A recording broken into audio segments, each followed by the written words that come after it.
फरवरी 2012, कोलकाता का पॉश इलाका, park street, सर्द रातें, सुनसान सड़कें और एक महिला की चीखें।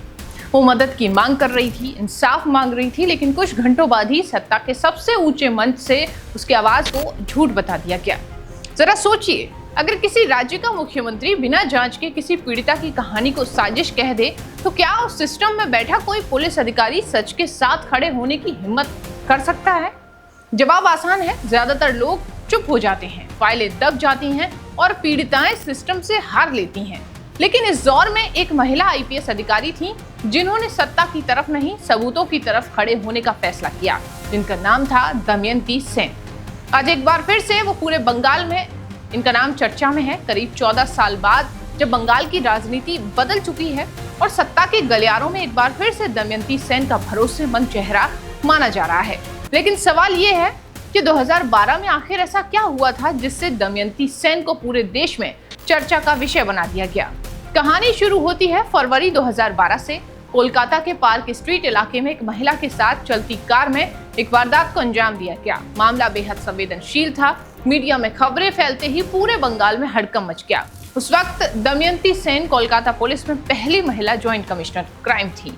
केस उनके पास पहुंचा, लेकिन जांच शुरू होने से पहले ही राजनीति शुरू हो चुकी थी। तत्कालीन मुख्यमंत्री ममता बनर्जी ने इस घटना को साजानो घटना बता दिया, यानी एक बनाई हुई कहानी और एक झूठा मामला करार दिया गया। बस फिर क्या था, पूरा सिस्टम दबाव में आ गया। पुलिस अधिकारियों के बीच खामोशी छा गई, क्योंकि जब सत्ता पहले ही फैसला सुना दे तो सच की आंच करना भी बगावत माना जाता है। लेकिन दमयंती सेन ने हार नहीं मानी। उन्होंने केस को दबाने के बजाय और तेजी से जांच शुरू की। सीसीटीवी फुटेज खंगाले गए, कॉल डिटेल्स निकाली गई, वैज्ञानिक साक्ष्य जुटाए गए और सबसे अहम, उन्होंने पीड़िता से घंटों बातचीत की। दमयंती सेन ने महसूस किया कि महिला झूठ नहीं बोल रही, उसकी कहानी में दर्द था, डर था और सच था। कुछ ही दिनों में आरोपियों को गिरफ्तार कर लिया गया, पूरे केस खुल गए और उसी के साथ एक और सच भी सामने आ गया। सत्ता गलत भी हो सकती है, लेकिन सबूत नहीं। इस केस के बाद पूरे देश में दमयंती सेन की ईमानदारी और साहस की चर्चाएं होने लगी।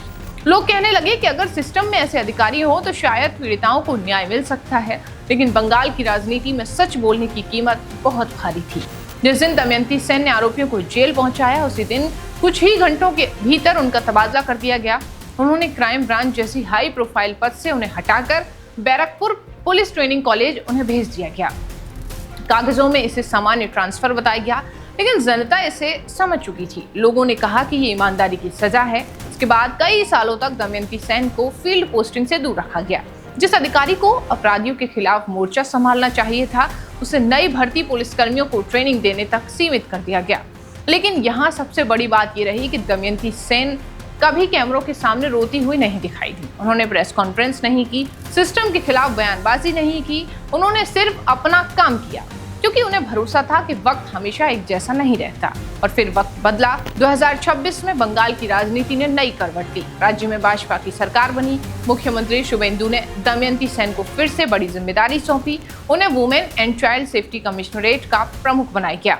इतना ही नहीं, उन्हें उस विशेष जांच आयोग का भी सदस्य सचिव बनाया गया जो पिछले 1.5 दशक में महिलाओं के खिलाफ हुए अपराधों और राजनीतिक हिंसा के मामलों की फाइलें दोबारा खोल रही है। अब चाहे संदेश खाली का मामला हो या चुनाव के बाद महिलाओं के साथ हुई हिंसा के आरोप, दमयंती सेन एक बार फिर न्याय की उम्मीद बनकर सामने आ गई हैं।